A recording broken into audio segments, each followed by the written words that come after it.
Oh, I miss the warm weather.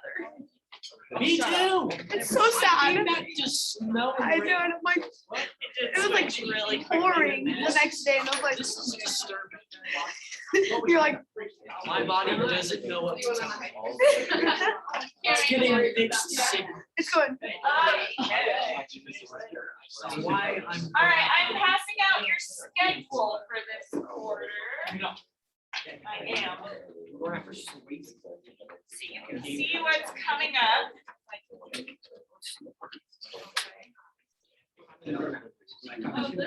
How's your It was really nice. My husband was gone, so it was just me in that house. That can be nice. I like him and everything, but yeah, I got to do everything I wanted.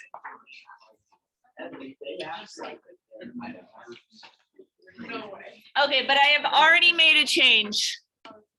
No. So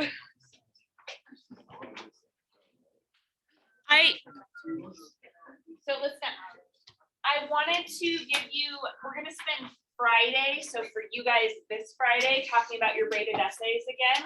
And I wanted to give both classes a chance to go through that. Anyway, it doesn't matter. The graded essay final draft is not gonna be due the 2nd. It's going to be due for you guys, the 8th. So if you want to just take a little arrow and move it down to the 8th. And as I'm reading these, okay, yeah, I have 8 more from this class. I'm so sorry. I thought I'd be able to finish by today. What was that? The graded essay, the final draft. So I graded through, who's am I on? I think I just finished Maddie's. So Rogers, I've graded through Rogers. So if your name is before that, then you've got some comments on there. And if not, there will be comments on there by tomorrow, I promise. So we're gonna talk about those again on Friday, and I'm hoping like that, I mean, as I'm looking through them, they're in pretty good shape. Like I'm excited for what you're doing. So I think the bulk of the work is done now, and we just need to work on grading it together and especially fine tuning some commas and punctuation stuff. But I think that'll work. So you'll notice though that if that's due the 8th, then the 15th, which is like over the weekend, right? You've got this rhetorical analysis that's going to be due. So that you'll be working on that for the next couple of weeks. So again, that won't be like 2 essays right in a row that you're just trying to pull out from scratch, but that is something to be aware of. There's like a little heavy workload right now. Yeah, we'll be doing those in class. Okay, and then after that, we start reading Huckleberry Finn. And that takes us all the way up until the end of the quarter, basically. We finish Huckleberry Finn right before Christmas. Yes. When you did, you probably like, which I'll look at like tonight probably. Yeah. But we traded for ours. Mine was with. Did Rachel never get back to you about it? Okay. I gave you lots of feedback, and so hopefully that helps. And if not, we can talk more. Yeah. So I was like, I think she like looked over and gave me more. Yeah. I'm sorry about that. Okay, let me get your attention. So we're gonna do word of the day. Pull out your word of the day stuff. Yeah, remember that? It's been so long.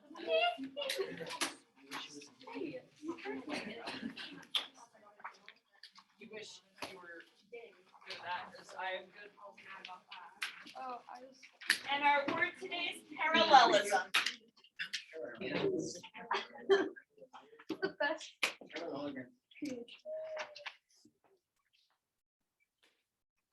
Okay, I'm gonna write this one down since it's long. It is the use of components in a sentence that are grammatically same. Let's actually leave it there. Grammatically the same.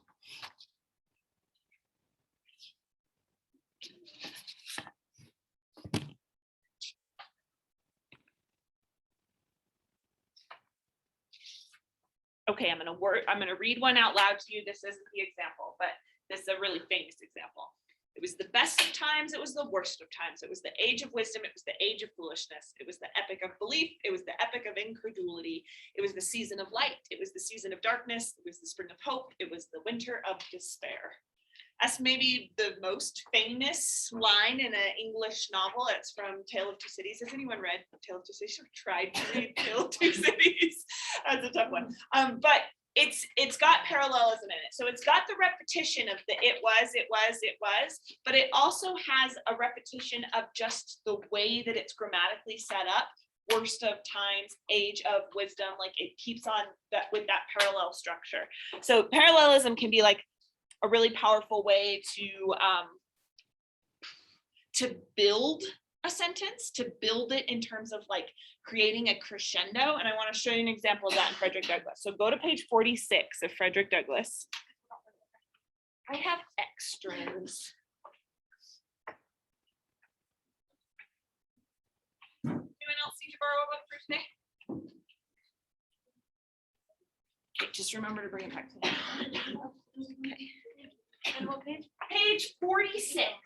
So in the middle of that big paragraph, it says, I assert most unhesitatingly that the religion of the South is a mere covering for the most horrid crimes, a justifier of the most appalling barbarity, a sanctifier of the most hateful frauds, and a dark shelter under which the darkest, foulest, grossest, and most infernal deeds of slaveholders find the strongest protection.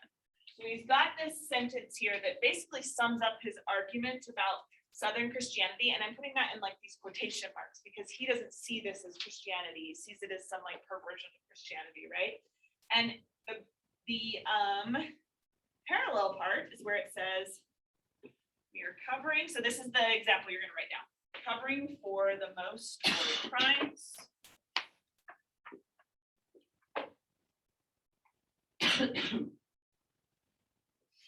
justifier, most appalling barbarity,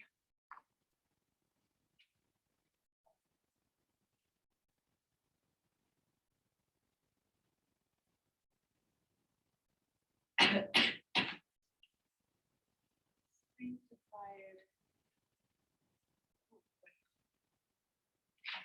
most hateful frauds. Okay, and you can stop writing right there. So the parallel part is this like repetition of the grammatical structure. You're covering for the most horrid crimes, a justifier of the most appalling barbarity, a sanctifier of the most hateful frauds. Each part of this little grammatical clause that repeats kind of gets bigger and bigger. So let's look at that. When you look at here, covering, what does it mean to cover something up in terms of like a crime? Okay, good. So it's like hiding. Yeah, good. Palettes, because we talked about that word covering. Yeah, Maggie. No, it was kind of the same thing as hiding, but like not revealing. All right, cool. Oh, I like that. Obscuring. Okay, so it's like when you cover up a crime, you know it's a crime, right? You're just you know it's a crime, and that's why you know you need to cover it up. So it's like kind of hiding something from public view that you know is wrong. How about justifying? How is justifying a crime different than covering it up? Yeah, keep it. Making excuses for why the crime is right. Okay, so make excuses about the morality of the crime, why it's right or wrong, maybe. Okay, what else could justify be? I mean, justifying is different from covering that. Covering, you're kind of just like making something more appealing by covering something. Justifying is like it's right there, but you're trying not to face it by like avoiding what it actually is, and like trying to like sort of say it's not that bad, this little aspect of it instead of the whole thing. So it's like if we're how bad it is. So if we're thinking about it in terms of like hiding it or obscuring it in some way, it's still like trying to make it more appealing when you aren't able to hide it. Got it. Okay. Yeah. Not able to hide, so you rationalize to make it more appealing. Ooh, I think I forgot how to write on the board in the last week. Okay, cool. Anything else you want to say about justifying? Justifying also has like a legal component to it. When you think of something being just, it's like you think of something being deserving, where you're like, something deserves to be this way. That's what makes it just. Okay, and then we get to this verb, sanctifying. How is sanctifying different than covering and justifying? First, what does it mean to sanctify something? Yeah, make it holy. So with covering up, you definitely know that crime is a crime and you want to hide it from people, right? With justifying it, there's this sense that like you kind of know it's a crime because you need to, or you know it's wrong because you feel the need to justify it. Like you're feeling the need to make it more appealing because you say it's, your gut says it's unappealing. Sanctifying is almost like saying like, this thing is holy, we're holding this up as a moral thing. There's no more covering it up. There's no more justifying. We're not recognizing it as bad at all. Keegan, what are you gonna say? I was gonna say they kind of worship. Yes. That word is like very like worshiping, you know? Right, so if you're making it holy, it's like you're worshiping something, right? Okay, so do you see how there's this crescendo where it goes from kind of like, I know it's wrong to we fully accepted it as like a part of our religion, as a part of something spiritual about ourselves? Okay, let's look at the adjectives now. Horrid, let's change colors. What does it mean when something is horrid? Getting close to Halloween, we better figure it out. Yeah. Kind of vile. Okay, good. I like that. Vile. Anything else? Horrid means, Maggie? Like not. You like look at it and you're, whoa, no, that's not right. It should be. Okay, interesting. So I'm gonna It's say like out of place. out of place. Because like, listen to this. Okay, so let's say that I'm having a bad day as a teacher and I am like, Maggie, your behavior today is horrid. What am I saying about Maggie's behavior? Am I saying she's inhuman? I don't know that it goes that far. It's like wrong. Okay. Bad. Disgusting. Wrong. You're disgusting me. Very unappealing. Extremely, I like extreme. Extremely unappealing. Do we get the idea from that that I like absolutely hate Maggie? If I were to say to Maggie, your behavior today is horrid, it is, it's really strong, right? Is it appropriate for this context? I don't think so. It doesn't feel a little bit more temporary. Your behavior is horrid. It's like, I wouldn't say to someone, Maggie, you are horrid. That doesn't sound right. There's this idea that it's temporary to me, just not as long, not a condition of who she is. It's just her behavior. Yeah. It will pass. Right now, it is extremely unappealing, but it will pass. Emily? Just out of that, like you're saying, right? Yeah. So you're talking about action. Yeah, if they were to say, yeah, exactly. So the crimes are horrid, but not necessarily the person who's committing the crime here. Yeah, totally. Okay, and then we get to appalling. Let's change that. Maggie, you are appalling me today. Your behavior, I think I still have to stick with behavior. Your behavior is appalling. How does that change horrid to appalling, JJ?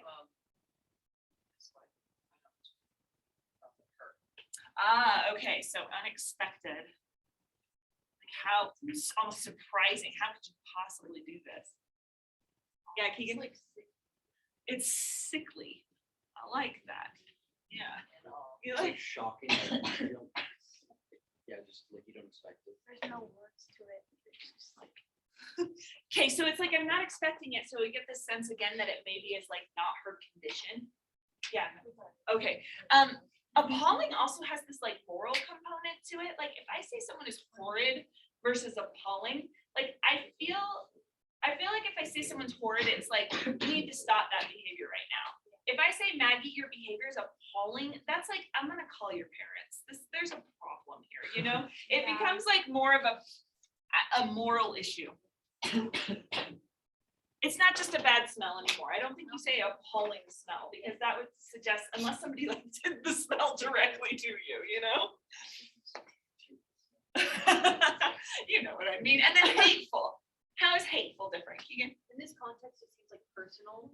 Yes, It obviously is, but like the word hateful seems personal.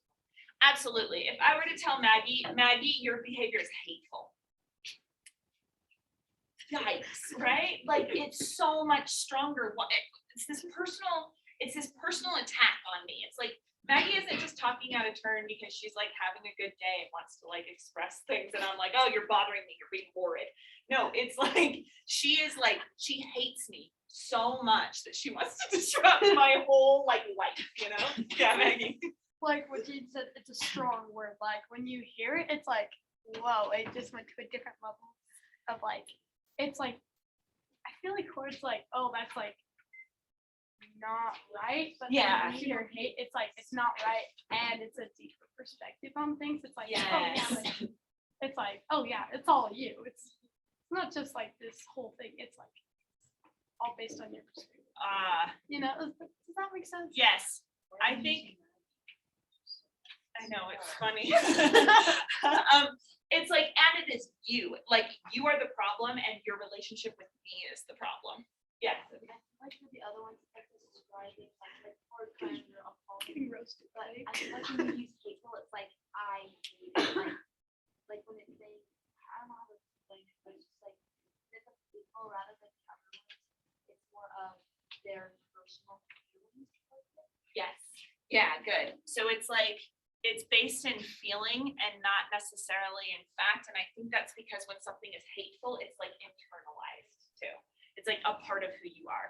You can have horrid and unappealing behavior, horrid and appalling behavior, and I'm not going to kick you out of school. If Maggie's behavior is hateful, I'm like, gonna get her out of my class. You know, like there's something wrong with her behavior. It's funny to do it to you. Come on. All right. So we have like, do you see how the sentence then in both the verbs and the adjectives is like growing in strength as it goes? And the thing it's describing too, we've got crimes. Okay, crimes are bad. But also some crimes are not as bad as others. And crimes are not universally so horrible. You know, like I sped on the way here.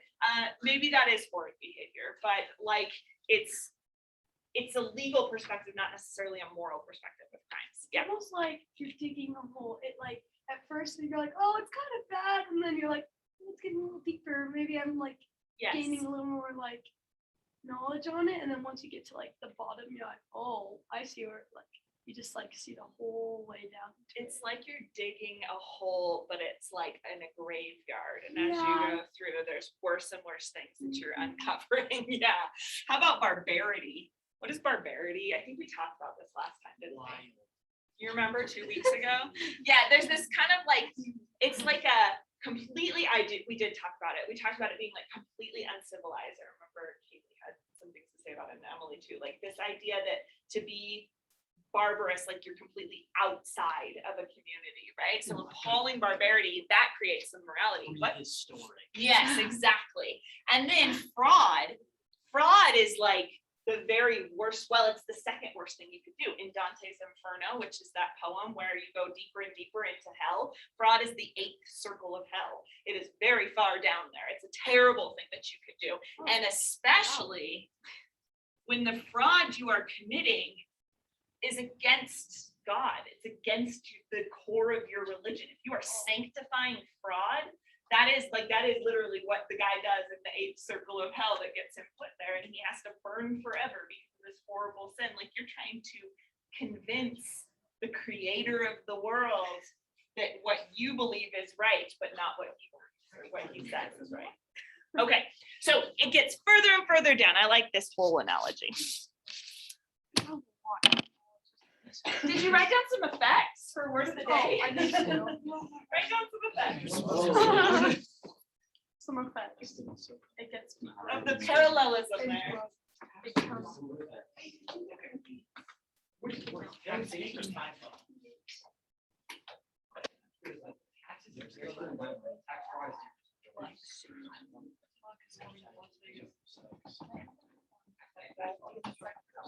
Oh my God. Oh my gosh, are they doing the whole like the album? Oh, what is it called? The Black Album, right? Yeah. But there is, oh.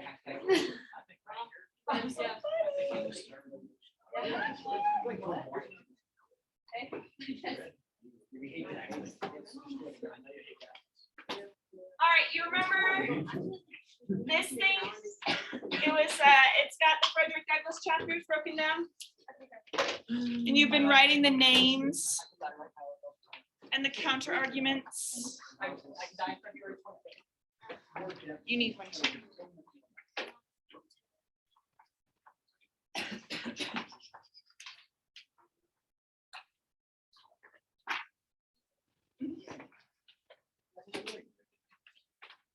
Okay, so now you've read chapters 7 through 9. So 7, 8, 9. We need 3 more names for the chapters and 3 more counter arguments that appear in these chapters. So remember, the goal for the names is to kind of summarize the central argument of that chapter in a chapter title. And then the counter arguments, he's not always straightforward with them, right? So you are just looking for places where he is addressing assumptions or stereotypes or arguments that pro-slavery people would have that he's addressing here. So for 7, 8, and 9, and you do this in your little groups that you're kind of naturally in here. You're in this, so it's these 3, yeah. But Rachel's over here, and then it's these 4, but you. And then it's you 4 over here. But you want and you guys. I know, and she won't try out when she looks out there. Give this back. Very tired. Okay, let's regroup. I'll be, probably. Let me get your attention. Okay. So, one thing I'm gonna do is, I heard people talking about this, and you are right, chapter 10 is quite long. So for next time, just read chapter 10. That's still quite long though, so, read a little bit tonight and then. How many pages is that? It's more than usual. But it is also the most exciting part of the book, so I think you'll fly through it. If you want to do the prompts the next time. Then you have to choose. All right. So last time we talked a little bit about, I know it's been a long time, so let me remind you. We talked about how he introduces these different forms of rhetoric at the beginning that are ineffective. So he's talking about how Mr. Gore, or no, it was Mr. Severe. Mr. Severe whipped the slaves and said like horrid oaths. And it didn't serve to improve his power. And in fact, it opened him up to ridicule from the slaves because they could say, oh, like he's being blasphemous. He's being like really, uncivilized in the way that he is speaking. And then it also, the whipping actually, it's obviously physically, it works. It's extremely punishing. And I'm not trying to diminish that. But in this story, Frederick Douglass presents it as it's not working in the way that the slave masters think it will, because they've starved their slaves so far that the slaves will risk being whipped in order to find food, right? So there's like this way that the slave owners are trying to communicate that is not effective. And then we ended class by talking about the ways that the slaves are trying to communicate, or maybe not trying to communicate, that's not the right way to say it, but the way that the slaves do communicate with each other that is also not effective in cross communication. So he's talking about slave songs, and he is talking about slave songs in the way that he says, these are amazing pieces of music. You have to listen to the words. And once you listen to the words, you will realize how tragic they are. This isn't them like celebrating. This isn't them like having a good time out in the fields. This is them like singing about how much pain they are in. And he says, but other people who don't listen to the words, they're not understanding this. So he has these 2 forms of rhetoric or communication that are not working between groups, where white people are not understanding black people are not understanding white people. And it's because these forms of communication, like while not equal at all, one is way more effective than the other, but they are just not reaching an audience, right? And the reason that becomes important is because it kind of becomes the through line to his story. He talks about communication so much in this book. On page 11, everyone go with me to page 11. He talks about how the condition of slavery encourages untruths. So he's talking about how if somebody reveals that they don't like their condition as a slave, they are going to be punished for it. So instead, they have to lie and they have to say, oh yeah, my master, he's great. He treats me really well, or else they're going to get punished. So if you look on page 11, it says it's about a slave who meets his Colonel Lloyd on the street. And Colonel Lloyd has so many slaves that the slave doesn't actually recognize Colonel Lloyd. And Colonel Lloyd says, like, who do you belong? And he says to Colonel Lloyd, replied the slave, well, does the colonel treat you well? No, sir, was the ready reply. What, does he work you too hard? Yes, sir. Well, don't he give you enough to eat? Yes, sir, he gives me enough, such as it is. So he's like telling the truth, even so that he's not exaggerating it at all. He's like, yes, he does give me some food. You know, he's like trying to have a conversation with this guy. And when the colonel finds out that this was one of his slaves, he is so upset that the guy found fault with his master that he now sold him to a Georgia trader. So sells him away from presumably his family and friends because he spoke the truth. So it says, this is the penalty of telling the truth, of telling the simple truth in answer to a series of plain questions. And at the end of the next, well, at the bottom of the page, he says, I have frequently been asked when a slave if I had a kind master, and do not remember ever to have given a negative answer. Nor did I, in pursuing this course, consider myself as uttering what was absolutely false. For I always measured the kindness of my master by the standard of kindness set up among slaveholders around us. Moreover, slaves are like other people and imbibe prejudices quite often, quite common to others. And he goes on talking about how, like people will kind of like take pride in their masters. So he says, I have frequently been asked when a slave if I had a kind master, and I don't remember ever to have given a negative answer. And yet here he's going to be writing this book about how all the masters that he had were negative in some really fundamental ways. So we've talked about logos, ethos, and pathos. Which one is the one that about the author's credibility? Ethos. The author establishing their credibility. If Frederick Douglass is trying to establish his credibility, why would he say, I lied? Or I never said a negative thing? Why would he admit to saying like positive things about his masters when this whole book is going to be negative? Jack? Well, if he had said like he had never lied about it, it's like, well, you must have lied about people saying that he never said the truth. And like, you hear about like what happened.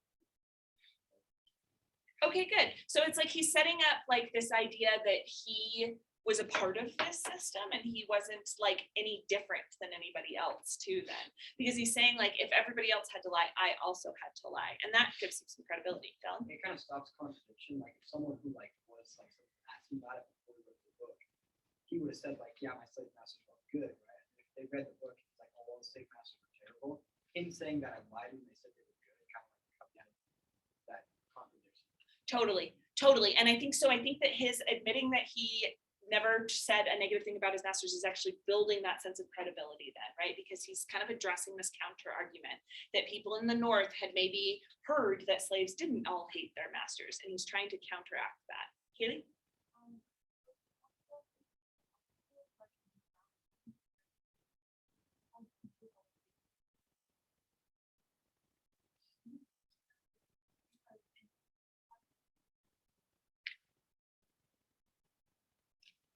Yeah.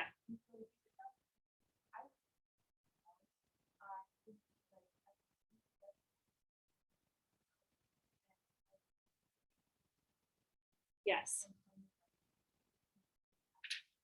Yes, and I think that works in two ways. And on the one hand, it's like I was treated poorly, even though I tried really hard not to be, you know, I tried to fit in. But also on the other side, you had Northerners reading this book saying, well, Frederick Douglass is exceptional. I mean, this maybe all of these horrible things that happen to slaves and how they know that they're in slavery and how they like think about escaping constantly and so on. Maybe that was just because he is exceptional. But he's kind of saying like, no, I am like everyone else. We are all thinking this way, to kind of deny this idea that he deserves to be free, but maybe not everybody else. Does that make sense? Okay, there's other places where he talks about rhetoric not working. He talks about how if you were to say anything, if you were to be convicted, we talked about this, you're going to be punished. And it didn't matter if you spoke up and you told the truth, because you were not allowed to testify in court and no one would believe you. So there were ways that was like a way of denying someone their ability to communicate. He also says that when horrible things happened, they were hushed up. There was very little said about it and nothing done. And that's from both the white people in the South and the Black people in the South. Like, no one is going to speak about the most horrendous things because of the danger that it poses for them. So he has all of these different instances about how communication was not working in the South. Now go to page 23, because we finally get to a part where he does talk about how communication is going to work. All right, bottom of the page, he has first started to learn to read. 23, chapter 7. Yeah, he's finally started to learn to read. And he comes across this book called The Columbian Orator. This is in the bottom paragraph. And he says, every opportunity I got, I used to read this book. Among much of other interesting matter, I found in it a dialogue between a master and his slave. So when he says dialogue, he is talking about, it could be a fictional story, it could be a non-fictional story, I'm not totally sure, but it is like a story of a slave and a master talking together. And he reads it over and over, and it says, the slave was represented as having run away from his master 3 times. The dialogue represented the conversation which took place between them when the slave was retaken the 3rd time. In this dialogue, the whole argument in behalf of slavery was brought forth by the master, all of which was disposed of by the slave. So what's happening in that dialogue? Just summarize what the story is about. Kaylee?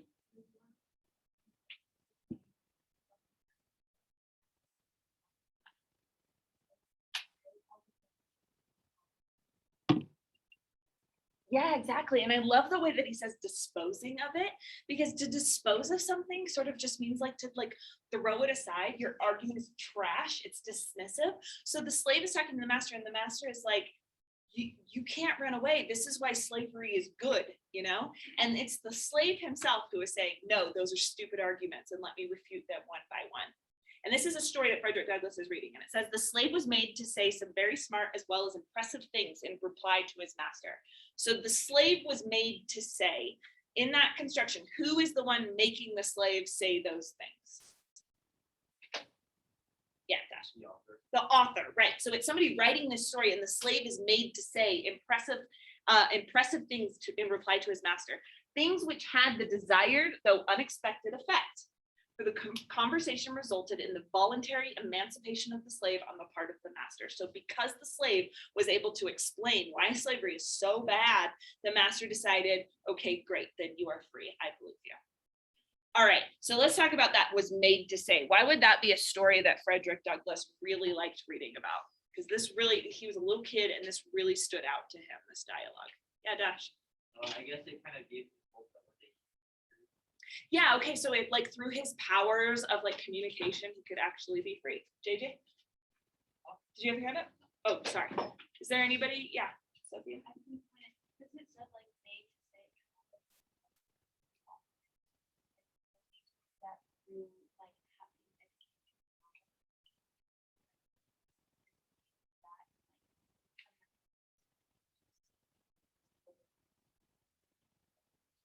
Okay, good. So it maybe is not only just like freedom, but it is also this possibility that you could write something so powerful that other people could be inspired by it too. Like that it's not just about getting free, but it is about also contributing and making people say things in words. Is there any other reason why Frederick Douglass would really like this story? Have you ever heard that phrase, representation matters? It's very common right now. No one? Yeah? What does it mean when someone says representation matters? What does that mean? Yeah, Keegan. Show everyone's side of the story, basically. Like everyone kind of has their own side, and it all needs to be told in their way, if that makes sense. Yes. Yeah. Yeah, when we're talking about it these days, when we say things like representation matters, we are talking about diversity of opinions and diversity of viewpoints. Usually we talk about it in movies, but we're also talking about it in books and all other like forms of storytelling. And we're talking about how for a really long time, there were some dominant groups represented in storytelling, I think still, but dominant groups represented in storytelling over and over again, right? We were hearing from certain kinds of voices.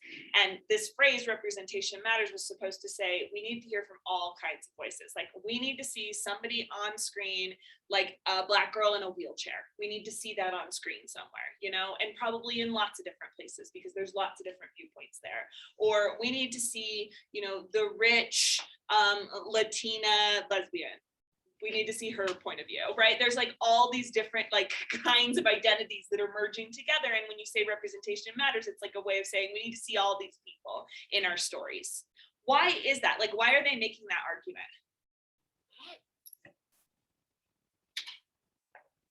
Any ideas? Yeah.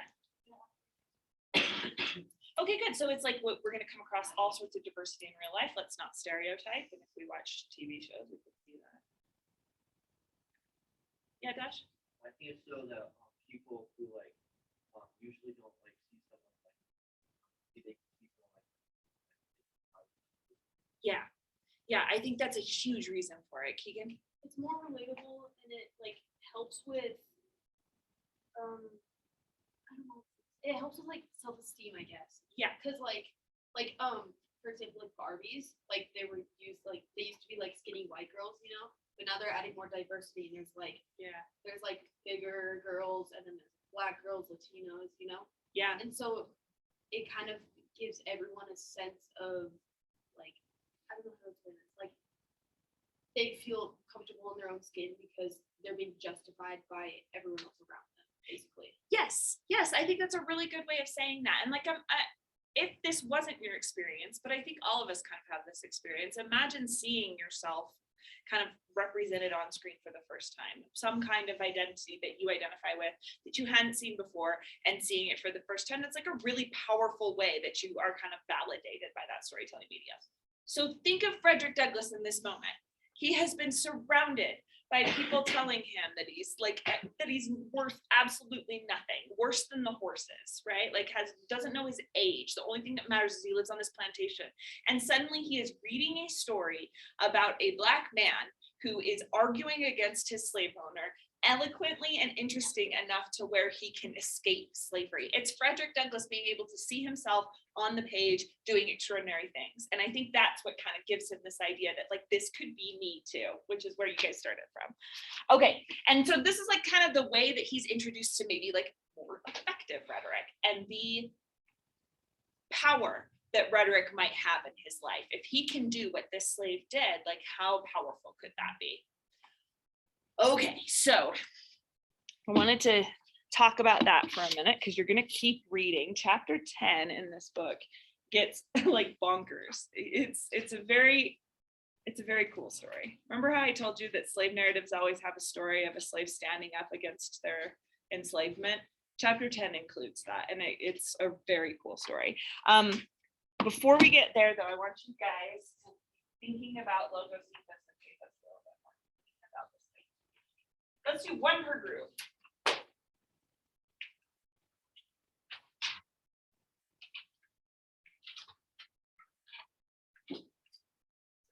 Some of our groups are pairs now.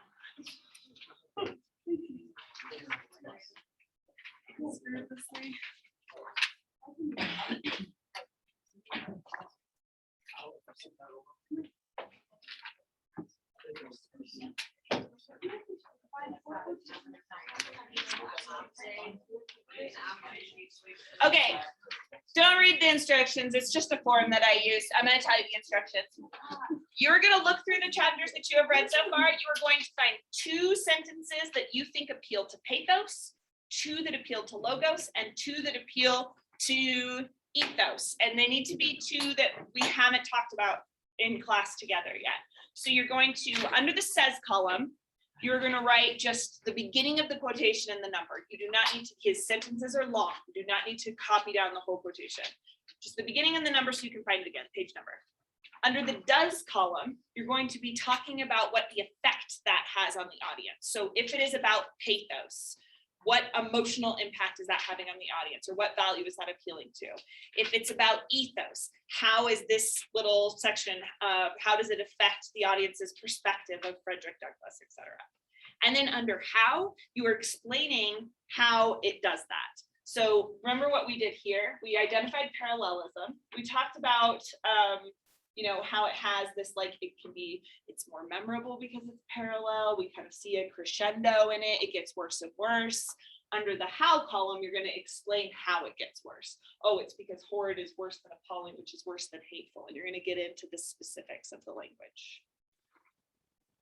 We don't have much time. Let's do one pathos, one ethos, one logos.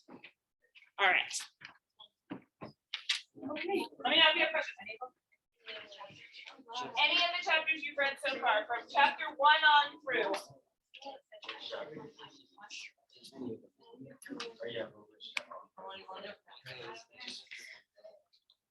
So I think that is it for today. You'll just turn in your says does have chart. Only spend 20 minutes on that because then we are ending class.